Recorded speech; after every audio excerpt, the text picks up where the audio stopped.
touch, we break. Make it seem like we feel the same. We love what we hate. We lie, but we know we can't water what doesn't grow. Give up, let it go. But we fell apart just in time. You say at least it was worth the try.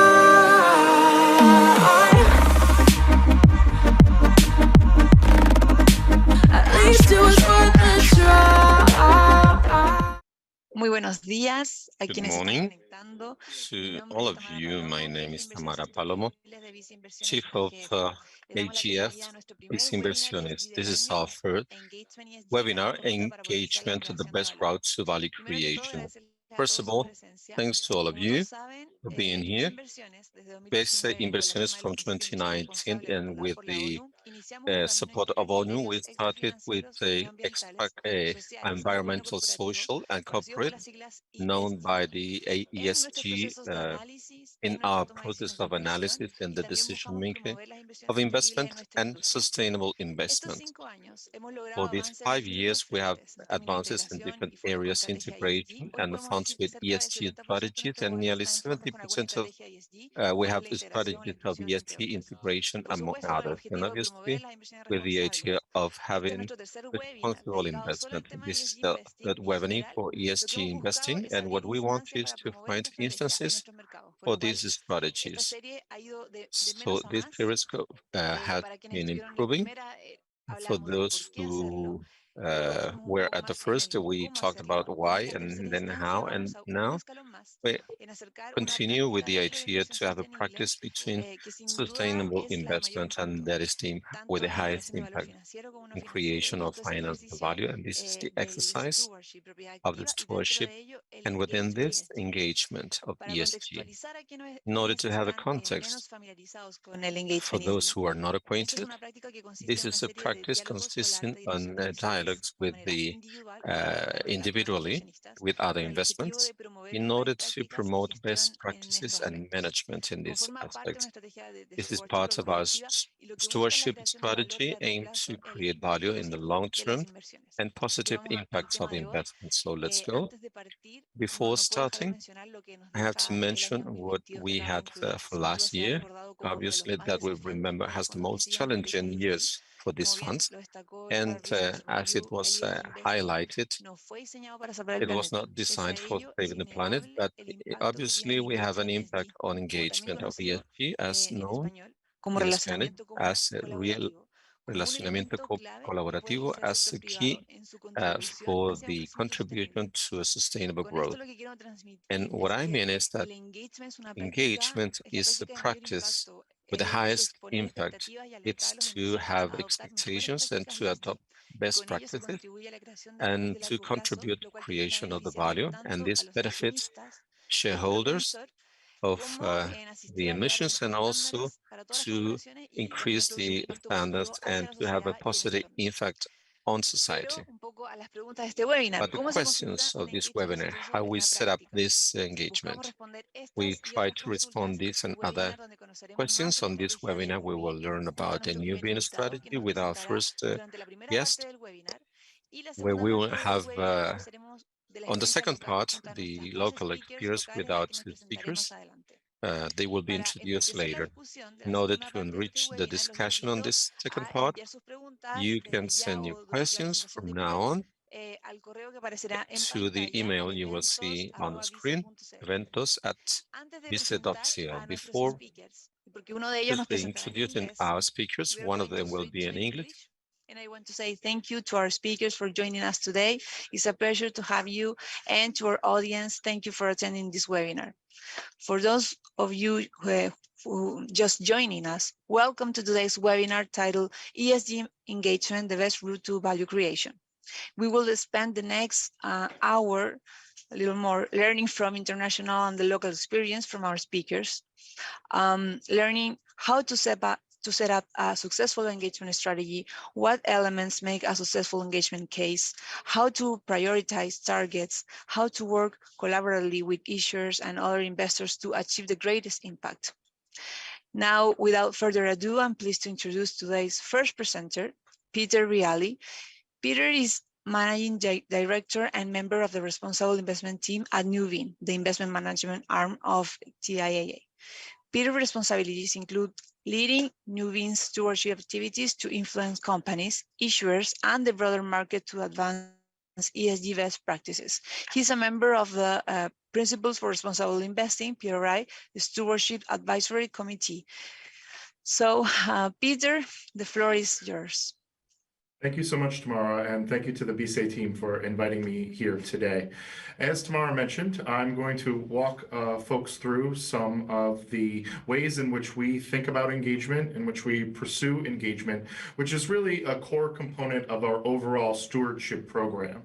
When you think of stewardship broadly, it's us as investors utilizing the various tools, whether it's proxy voting, whether it's direct dialogue with our portfolio companies, or whether it's the policy and advocacy work that we do with regulators and other important stakeholders in the market to help advance what we believe are the best practices around responsible investing, which of course ultimately contribute, we believe, to reducing investment risk in our portfolio.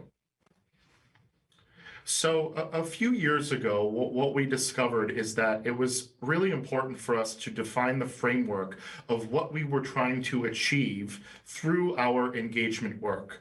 Obviously, as I stated in my opening, our attempts to influence stewardship are really to help guide companies along this journey from transparency to impact. And so this framework that you see on this slide, which we call our TAI framework, transparency, accountability, and impact, is really meant to categorize the types of things that we are encouraging and influencing companies to do with respect to improving their ESG. On the left side is where everything really begins, on transparency. As the saying goes, you are not able to manage what you can't measure. And so in order to be able to measure the ES and G risks that a company may face, we need them to disclose and be transparent about that information to its shareholders. So we advocate for consistent material disclosure that can help inform our investment analysis as well as our proxy voting. And of course, an example of this would be asking a company to do a TCFD aligned report. Those of you who are not familiar, the Task Force for Climate-Related Financial Disclosures is a standard setting body that has come up with a framework for companies to disclose how they are managing their climate risk overall. And so by asking companies to do that and be transparent on that, we are helping, again, to allow our portfolio managers and analysts to really embed this into their investment process. Then moving to the right side of the slide, once companies become transparent and start disclosing what they're doing, they need to show us how they are going to be accountable.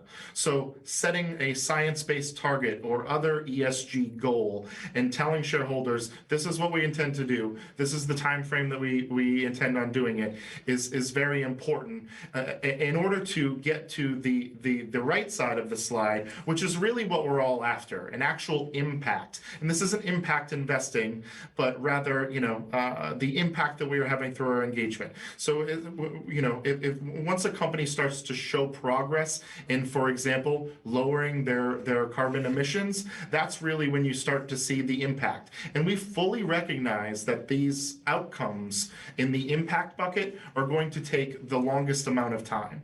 Companies are not going to be able to flip a switch and overnight reduce their carbon emissions. But by helping them through this journey, we feel it is going to be the best way to actually achieve some real world impacts. And again, if you break down the purpose of both of all of the TAI outcomes, it's really they fall into two buckets. We are getting information to deeper our understanding of ESG risks and opportunities. Of course, opportunities is the side of the coin that we don't often focus on, but that's very much a part of this work. And also, again, to help inform our investment decisions and our proxy voting. And then as well, through the engagement work, through the direct dialogue, through the letters that we write to companies, we are trying to influence their behavior. We outline very specific expectations, and then we hold them accountable for meeting those expectations. So in order to highlight what this means in practice, we wanted to share some information about our newly launched engagement initiative focused on climate risk. We call it our Climate Risk 2.0 engagement initiative. It's one of our thematic engagement initiatives. And this really is the next phase of an engagement initiative that we started a few years back, where we're really just beginning to ask companies to improve their transparency, accountability, and impact around climate. So how did we structure this engagement initiative? Well, first, in terms of the companies that we were going to target, if folks out there aren't familiar with Nuveen and TIA, we are a large global investor, and we invest in thousands and thousands of companies, which makes it very challenging to engage with every single company in our portfolio. So what we have done through this initiative is try to focus on the companies that would impact this theme, climate risk, the most. And so we identified the 100 companies in our portfolio that comprise the majority of Nuveen's financed emissions. And as you can see in this chart, and as you might imagine, the utilities and energy sector make up a good chunk of the emissions in our portfolio. But as you can see, there are other companies, types of companies, sectors as well that contribute. And so again, we focused on the 100 largest companies from an emissions standpoint. Now, what are we asking them to do? And what are we doing ourselves? Well, it began a few months ago with an initial outreach to companies. So we actually drafted a letter which we sent to the boards of directors of these 100 companies, simply articulating what our expectations are around them and their management managing the climate risk of their company. We are almost finished with the first stage of this second step, which is really to do the assessment. As I'm sure anyone who's familiar with ESG is aware, data around environmental and social and governance issues is one of the biggest challenges with being able to integrate ESG into your investment process. And so it takes quite a long time to go through all of these 100 companies, look at the 20 plus custom key performance indicators or KPIs that we have developed, and really score each company. Do they disclose this? And if they do, how are they doing on it? And get all of that information together. Once we have all of that compiled, we are going to, again, reach out and schedule additional meetings with the companies in the target universe to continue that dialogue. And then we are going to monitor that progress over time. And ultimately, it could lead to escalation, primarily through our proxy voting. So what does that mean? That means supporting shareholder resolutions that are filed, asking companies to do various things on ESG, and or voting against the board or the committees of the board responsible for ESG risks, to let them know that we have some concerns with the way that their progress is going. And of course, why are we all doing this? Again, it's to measure, manage, and minimize investment risk and our exposure to climate risk. And we want to prioritize the real world impact that we are getting through this engagement work. This slide, again, merely just emphasizes what we were able to do in terms of the concentrated universe of target companies.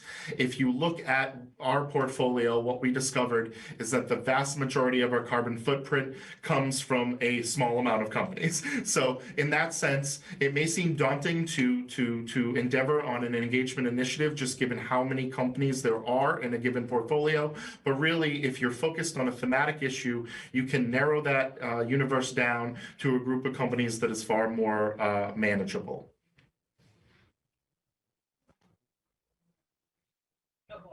I'm realizing it's taking a little bit of time for the slides to flip, so I'm going to wait.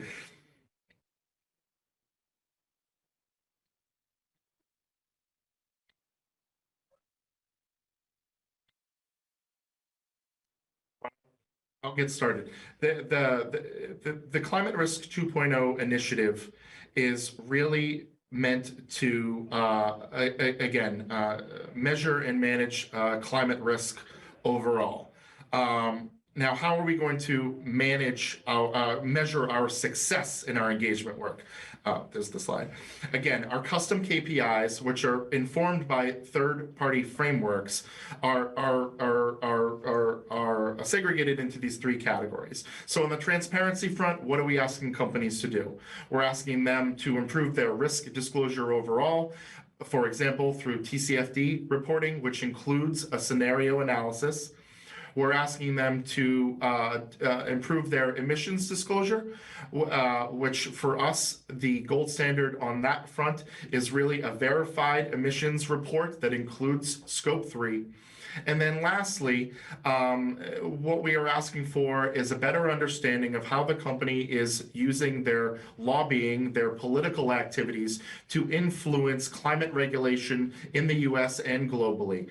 What we have found is that there are some companies that may be explaining to their shareholders that they are consider climate risk important, but then when you look at the trade organizations and political activity that they're undertaking, it seems to contradict those goals and expectations. So that has become part of our transparency focus in this initiative. Moving on to accountability, again, ensuring that there is a climate risk enterprise risk management function and that there is good governance behind that. That companies, to the extent that they are able, are undertaking their own engagement on policy work to help encourage more regulations around climate risk. That they're setting and establishing science-based targets and reporting out on the progress against those targets. And then lastly, the strategy around how they are managing their accountability. And then ultimately, again, what we're all after here is really the impact. So we will be looking at the actual progress that companies are making towards decarbonization over time.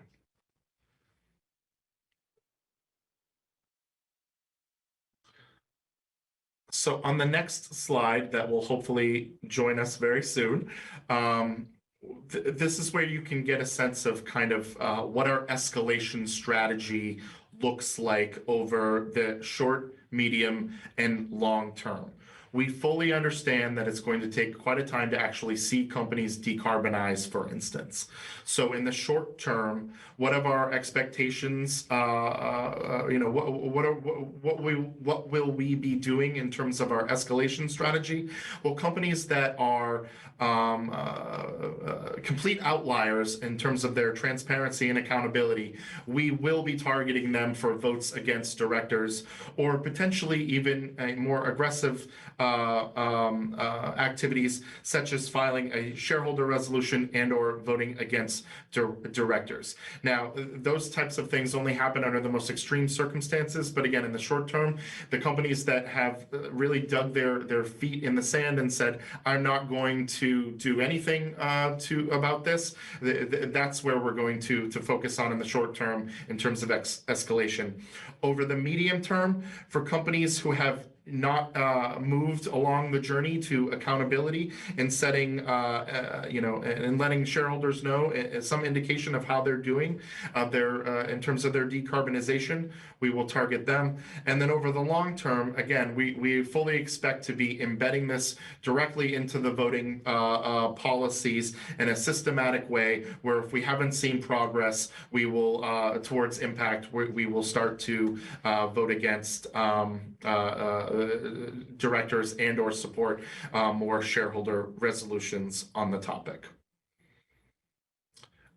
Once the slide flips, you will see a picture of sort of the timeline of how we're going to move from transparency to impact. Again, this is merely to reinforce the long-term nature of our approach, but we do believe that engaging rather than considering divesting is going to be a far more impactful engagement approach in the long run. We do not believe that divestment is an option that works, and so we are fully committed to engaging over the long terms and helping companies to move along this journey from transparency to impact.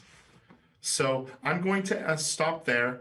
I believe there's time later to answer any questions, but hopefully this gives you a sense of, again, how Nuveen is approaching stewardship and engagement more broadly, and obviously with some very specific examples of what we're doing on climate through our Climate Risk 2.0 initiative. Thank you, everybody.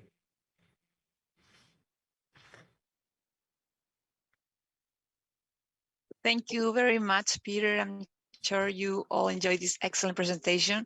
Certainly, it's a big challenge to try to focus or prioritize when your investment universe is thousands of companies, and when you teach us about like setting targets beforehand, and that, for example, you give the case of climate opportunities, then the ESG KPIs of your portfolio are carbon emissions. So that helps you to organize your engagement activities. You also see that there was the real world impact that you're getting by the decarbonization of these companies. So that helps a lot to narrow down the universe of companies and to select correctly which one are the companies where you're going to do engagement activities. So that's really good. And we also fully share the view that divestment is not the best route.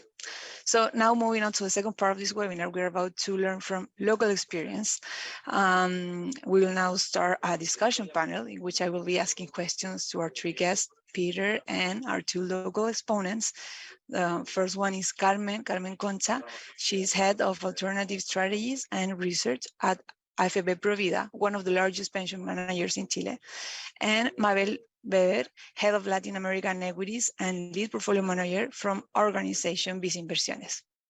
We will learn from their experience in stewardship and engagement activities, how they interact with issuers, strategies, insights on the spaces for dialogue, and recommendation for investors, especially for those who have not yet embarked on engagement or collaborative engagement processes.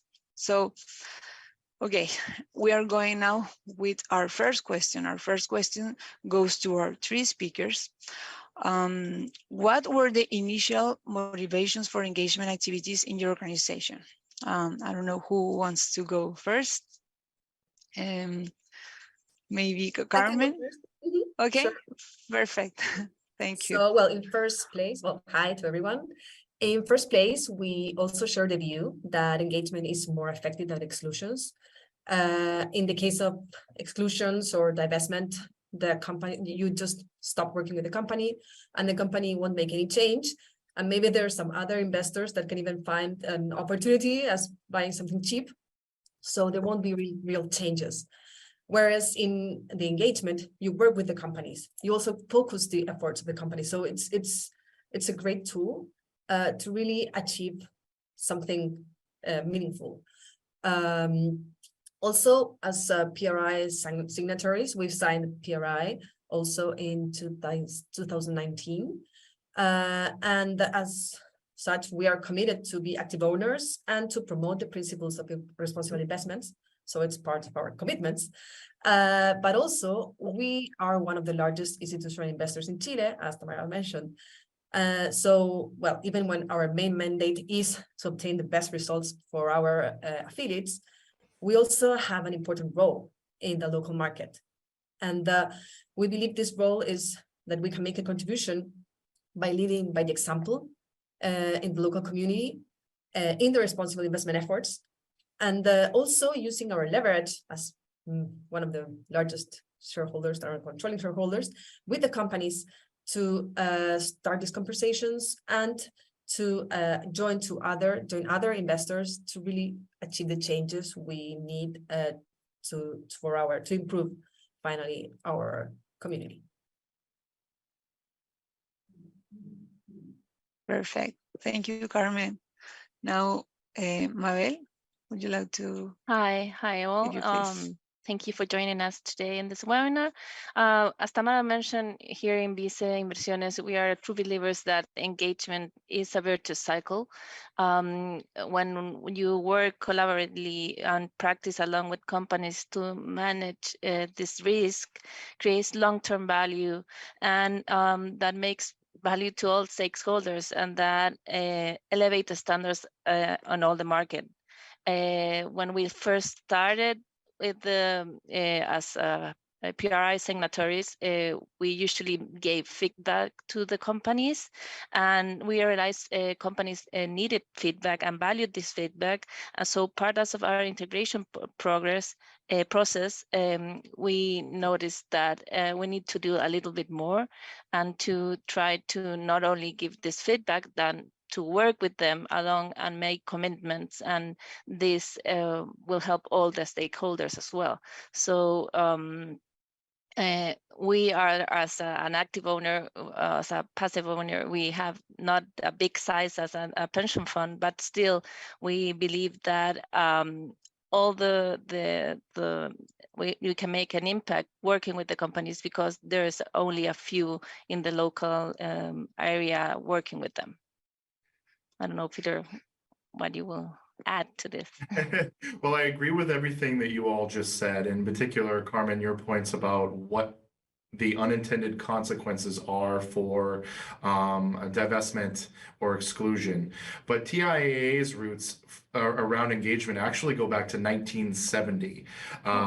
We are an active manager, but we do have large indexed products. And the origination of the team that I now lead really started because there were companies that were not being actively followed by portfolio managers. And so a team was established of engagement specialists to work with those companies that, so they didn't fall through the cracks. When you commit to establishing an indexed product, you have to hold every company in that portfolio. And many of those are not necessarily ones that you're following on a day-to-day basis. But again, we felt it was important to be having dialogue and really being an active owner of those companies. The initial issues that TIA was focused on in the 70s were actually focused on apartheid in South Africa. And then from there, we were filing shareholder resolutions in the early 80s asking companies to add gender diversity to boards of directors. So our history is quite deep in this space, and why the team has grown and over in size and whatnot over time. We are fully committed to this, and we really do believe it adds value to the investment process. Sure it does. Thank you, Peter. So the next question is for you. How do you take into account the unique characteristics or idiosyncrasies of each market? If you could share with us the difference in the relationship or the approach to companies when you're with companies from developed markets versus emerging markets, or when it comes with a difference in terms of ownership concentration, like companies with higher or smaller base of shareholder? It's a great question. So we do try to tailor our engagement approach to the individual markets by getting an understanding of what the local market regulations are, what the best practices are, expectations are in that market, and adjusting accordingly. Now, there are certain things that we believe so strongly that we do say every company across the globe and every market that we invest in has to meet certain minimum standards. But over and above those, where we are really looking to tailor our approach so that it is not too far ahead or too far behind on where the companies are themselves. There's differences, very big differences with US companies, with companies in Europe, companies in Asia and other developing markets, Central and South America. And you do have to approach these companies with an understanding of what, how they're operating. If I were to go in and start engaging with a company in the Chilean market, and I was unfamiliar with, how companies and those peers in that market are doing, we don't think it would be an effective approach. We think the companies would look at us and say, you guys, don't understand us and where we are, and we don't feel like we would get much progress. So it is really important to do your homework, to do your due diligence, to understand where every local market is and adjust accordingly. And on the ownership side, we know that we're not going to be the largest investor of every company. And because of that, we may not get a very, the company may not be very responsive. But we do think that if you approach them in a way that is respectful, balanced, reasonable, and as well, again, showing and demonstrating that you have done your homework to meet them where they are, regardless of how much you own or what the ownership structure is like, we generally have productive and good conversations. Ultimately, we're on the same team. We're not trying to punish these companies. We're invested in them. We want them to do well. So it is not going to be productive for us to come in and try to force or, strong arm companies. We really want to try to explain our point of view, why we think what we're asking for is relevant and important, and hopefully they meet us. And if not, that's where the escalation comes in.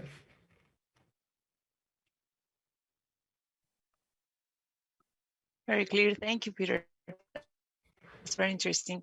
Let's go to our next question. Is for Mabel and Carmen.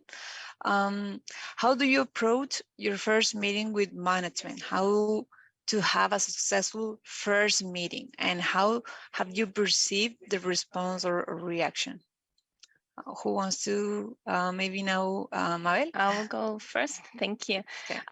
As I said earlier, companies value the feedback. And so, as Peter said also, they value the dialogue.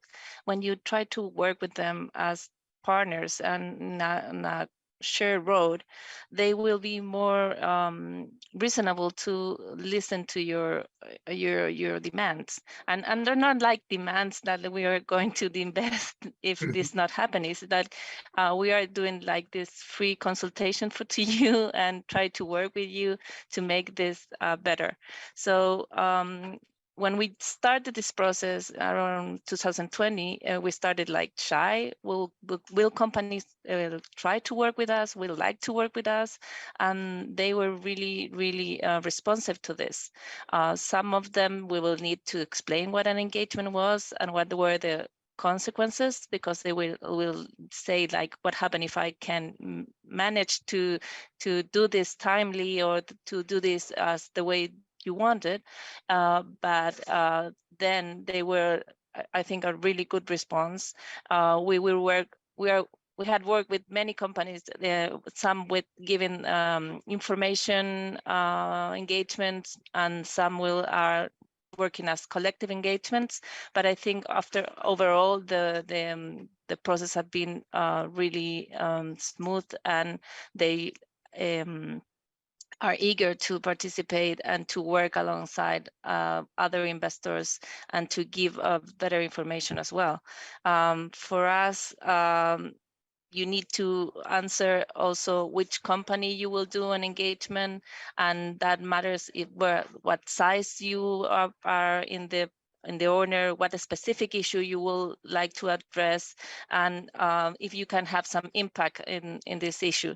So answering like who, when, and how, we always try to get to work with management of the companies, and usually in one-on-one meetings or collective meetings, and it's usually to make commitments. And I think that's really a key issue in the to have a successful meeting, is to get the commitments, or to, after the meeting, get like like these were the main issues of the meeting, let's continue working. Thank you, Mabel. Yes, now Carmen, if you please. So we have had different experiences, to be honest. Like in the beginning, there were some companies, because we started with an individual efforts, and we were very excited about it. And we sent the companies like really big questionnaires asking everything. And honestly, some companies were reasonably overwhelmed, because we weren't the only investors excited about ESG principles, ESG factors. So it was reasonable. And some companies in some years ago in Chile didn't have ESG teams, didn't have they were like in a different stage, like a very early stage. So it was reasonable that we had this response, and I think that's very important to understand where they are, to see what to ask. Also, but there were some companies also that were a little defensive. We were very like, we were in this engagement process. We were not, we don't want to the best, but we're partners here, you know. But there were some companies that still tried to say we are okay, we're doing great. They were trying to show us what they were doing, instead of every time we ask, like, no, there's this change we'd like to do, or how are you doing this? And they started talking about the things that they already did instead of what we were asking them. And they didn't really want to understand the challenges. They felt like we were saying like wrong things, like bad things about them, and not really a constructive. But really it wasn't, because it was in the same time we had some companies that were very open and some companies were very defensive, and it's something that can happen. I remember one company that when we were talking about the carbon emissions and what we're doing and what their policies, and they started talking that they had a recycling policy in their headquarters. And we were like, yeah, that's great, but it's not what we're talking about. So it can happen. And you have to be honest, like they're usually, it's a great experience, but sometimes this happens. But in general, we have had a very good response. Companies are grateful, they are open.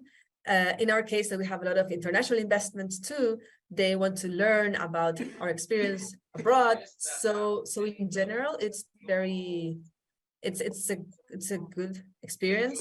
But first, as I said, you have to understand where they are, what can they do, and really like reinforce the idea that this is a constructive conversation, and you work with them because you are a partner of the company.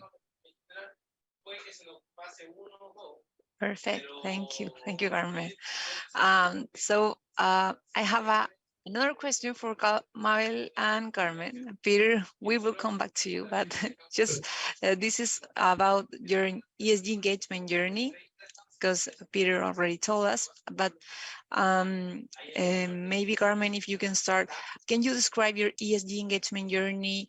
How have you defined stages of the process, and what lessons do you take away? What would you have done differently looking back? So, well, part of it is what I already described in the beginning. We're excited and all over the place. So one of the first key lessons is that focusing is really important. We started trying to see all the factors that could be improved, trying to cover all the risks, all the challenges, all the opportunities. And then you realize that the message got diluted because there was just like too much. So we decided to focus, to narrow our goals, and to start choosing one or two themes in each factor, the ones that we consider. So we had first like a big process in the team to discuss what are the key issues here in environmental, social, and governance for this company. So first, there was a big process of internal conversations. And then once we had this one or two issues, it was great because we already had like digested the ideas. And also because it was more effective to talk with the companies about one or two things and also follow those things. How are they evolving for the company? Also, as Peter mentioned, I think it's really important to understand the context of the company and its stage of development in ESG policies and in general. Because you have to adjust the engagement process. There's no one engagement process, in my view. You have to have like very different and very one-to-one conversations and also goals, and to avoid overwhelming the company and to have more constructive conversations. I really believe that taking baby steps increases the probability of success and also helps maintaining an open channel of communication. When sometimes you go just like too big, the companies can be like, oh my God, and then just like won't do anything. So I think that's also very important. And finally, I think we all agree this is a long-term effort. So you have to be persistent and patient because results won't come easily. I think those are my 3 main lessons. Thank you, Carmen. As I mentioned, we started this not as a process. We have always done proxy voting and election of board members, but then we started doing this feedback with the companies, and then we realized we're all over the place and we need more like a specific process. So now we have like a 5-stage process, starting to recognize first the initial phase when you have the internal communication with the company, and it goes all along to the final stage when all the commitments are implemented. When you try to, I don't know, get some lessons of this process, I think for us, one good thing is to get all the investment team involved, not only the analyst or the head of sustainable investment gets into the meetings, for the companies to get the portfolio managers and the people that take the decisions involved is really good. They see we take into account this to invest. For us, other lesson is in the collective engagement is it's difficult to coordinate all the participants, but it will get into this very good effort, and it will get farther away because it's a collective, and we have more like a critical mass to make these commitments. But I think the main lesson is to focus, as Carmen said, when you need clear goals and clear time frame. I think that we have to get to work better into that as well, but time frame. We know it's a really long-term goal, but you need to get these commitments set and clear. That thing. Thank you both for sharing your experience. Now let's go back to you, Peter. How do you, this is another topic, how do you choose which strategy to take, when to carry out an individual engagement or when to carry out a collective one? That's a good question. We are fortunate enough where we are of a size where we can typically approach engaging with portfolio companies individually. We are members of certain collaborative engagement groups like CA100, where we are a lead investor on a few engagements, but we do prefer it's right for us, not for everybody, to speak with companies and do this stuff on an individual basis. Our clients expect us to be doing this, and they expect us to be reporting out on the outcomes that we're getting. And because of those reasons, we really try to dedicate all of our resources to more of the individual one-on-one engagement. It works better for us at Nuveen. Perfect. Thank you, Peter. And now to Carmen and Mabel, regarding the same point, in your experience, if you could share the difference in practice of an individual engagement versus a collaborative one, especially in aspects like goal setting, the response of the counterparty, the effectiveness of the engagement, and any other aspects that you would like to highlight. Sure. Well, I'll go first. I think, well, there are different experiences, of course. Goal setting is different.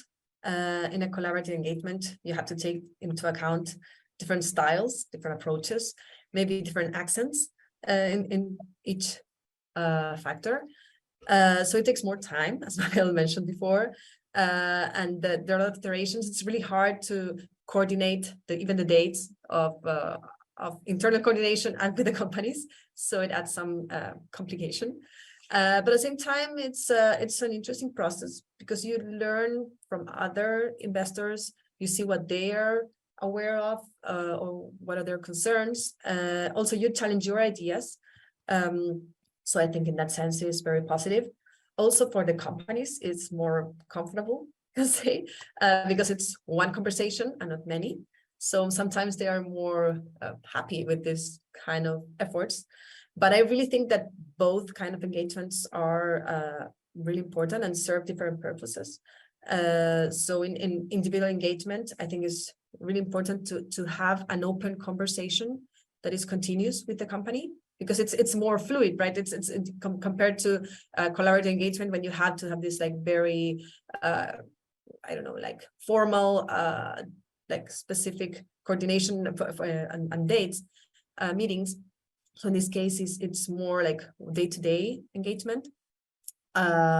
Also, you can react faster for controversies, for like specific things that happen.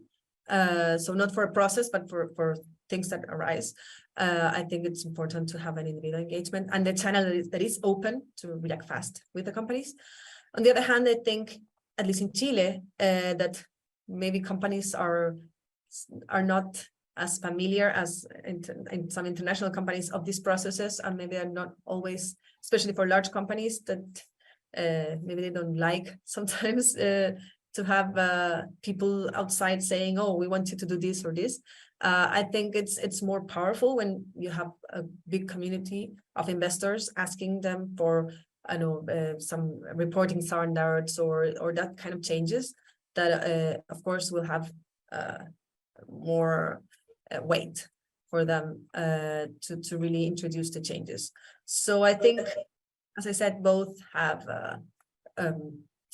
different roles and different purposes.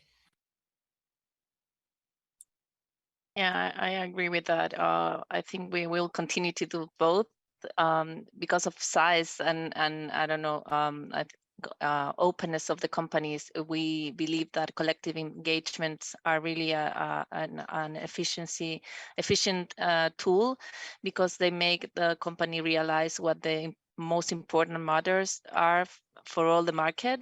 I think companies are more open to collective engagements because it's easier to talk, as Carmen said, with many, not with only one. But for us, individual engagements will continue, and because it helps you to focus more, and also to, as Carmen mentioned, also when you have controversies or red flags, it makes you to act right away and not to wait for I don't know, coordinate or that this is important to all the market. So we were happy with all the collective engagements we have. We have many different stages. In some companies are more open and they are willing to work more, but the individual engagements will continue, and we are learning in the process of the collective engagements how to make our individual engagements better as well. Great, thank you. Thank you both. The next question is for the three of you.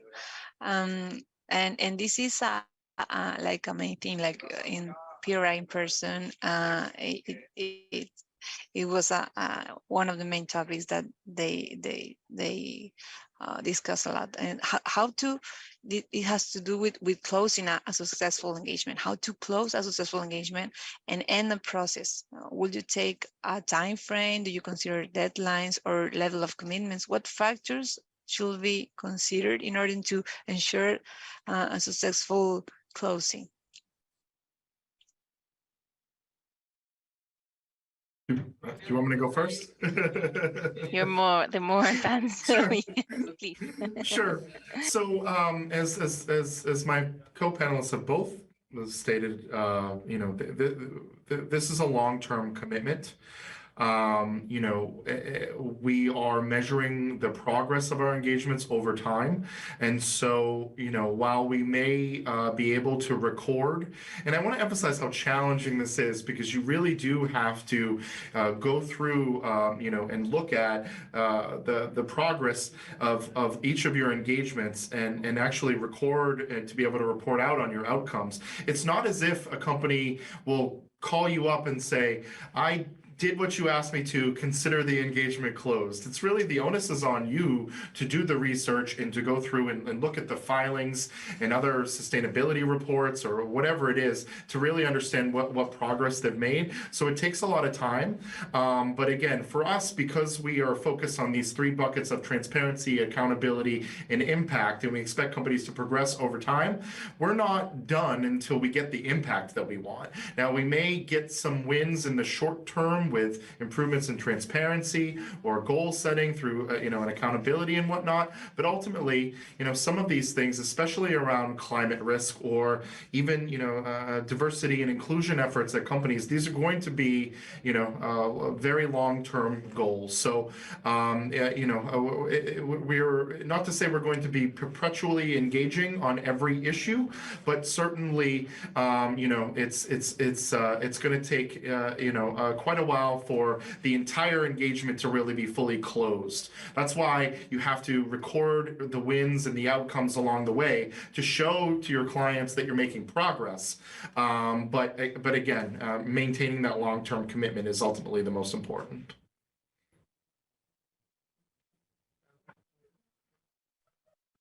I can go now.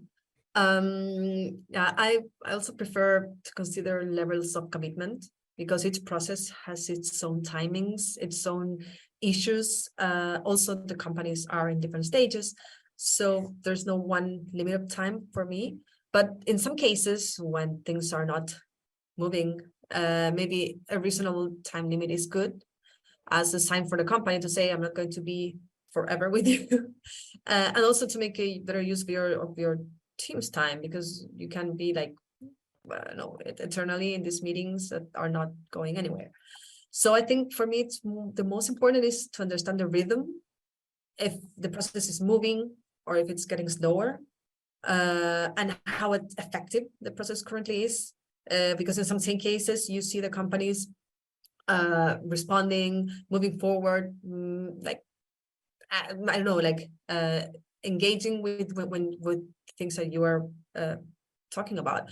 And in other cases, you're just getting the same answer in each meeting, and it happens. So then you realize maybe either you escalate, you make some adjustments, or you just finish the process. So I think it's really hard. It's more like sensing the process. Yeah, for us has been this is the most difficult point, I think. We are learning how to, I don't know, close an engagement but I think with as Peter mentioned, to document this and categorize this in different stages has been really helpful for us to see how this is advancing and if we are like closing this engagement. As they already mentioned, this is a long-term commitment, so we will continue to work with the companies. So maybe you can close one engagement, but it's not that like you close the relationship or you close like the communication channel. You will continue to work with these companies, but I think as I mentioned earlier, the focus and to set clear goals and time frame to the companies has been the most difficult challenge in this topic.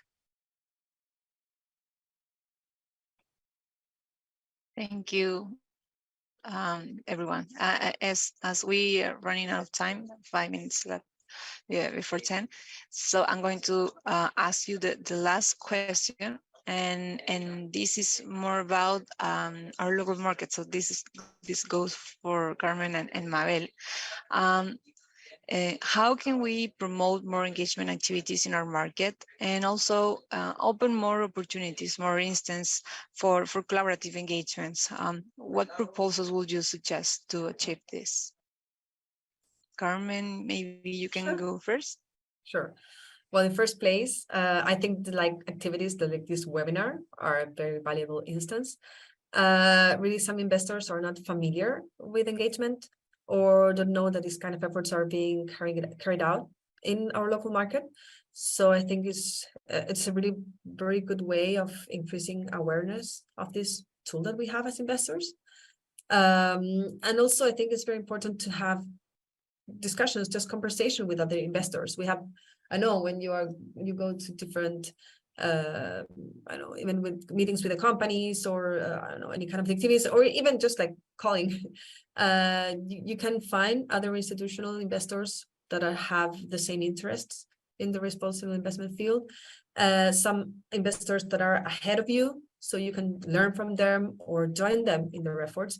Some others that are maybe behind, and you can help them, or they can join you in the efforts. So I think, in summary, I think communication, just talking about engagement, is a great way of promoting it. Thank you, Carmen.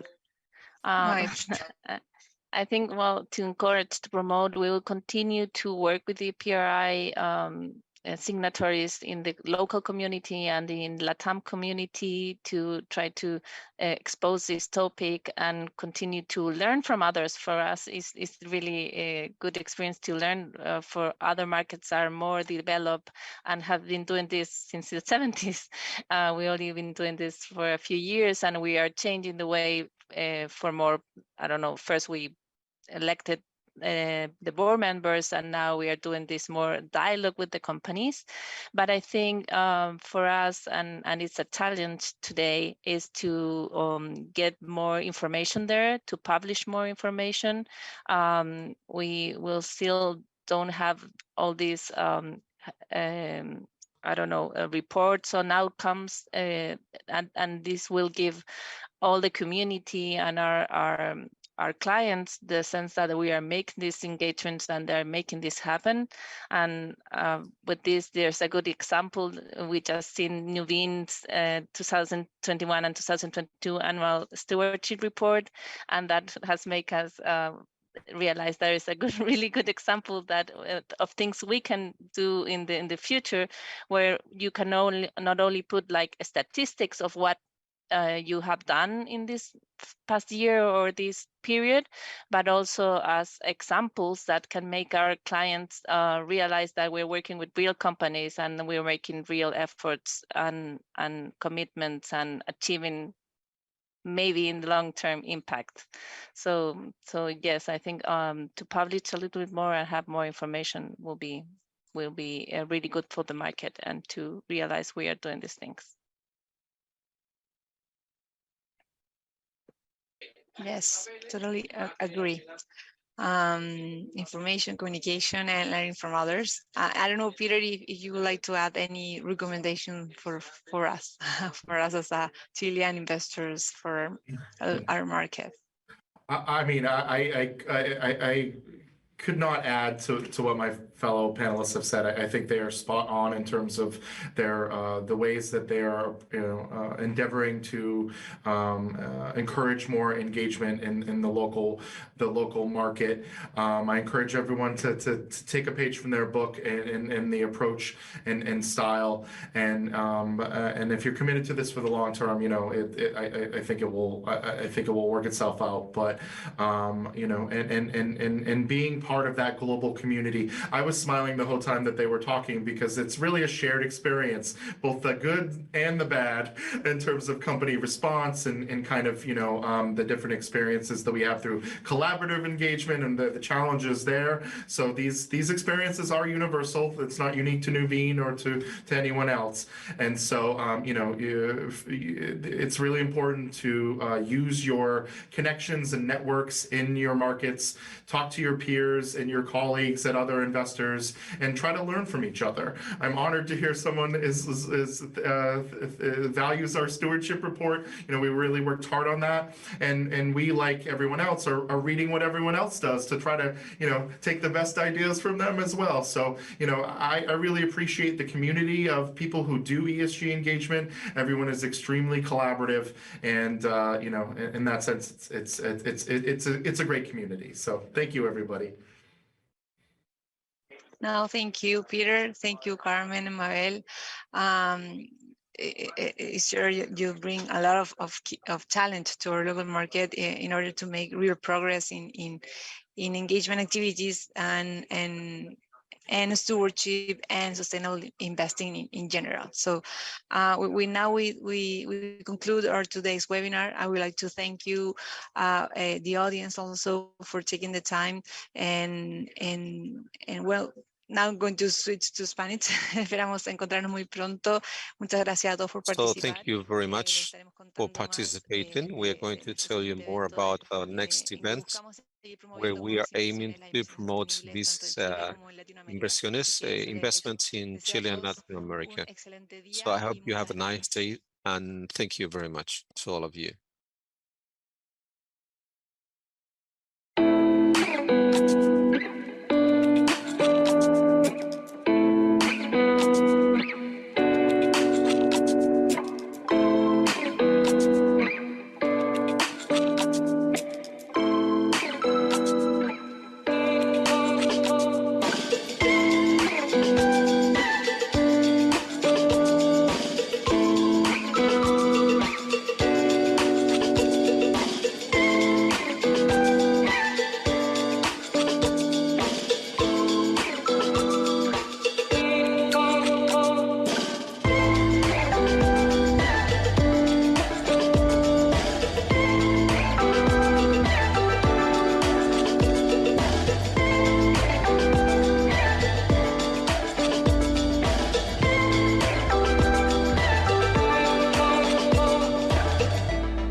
Make it seem like we feel the same. We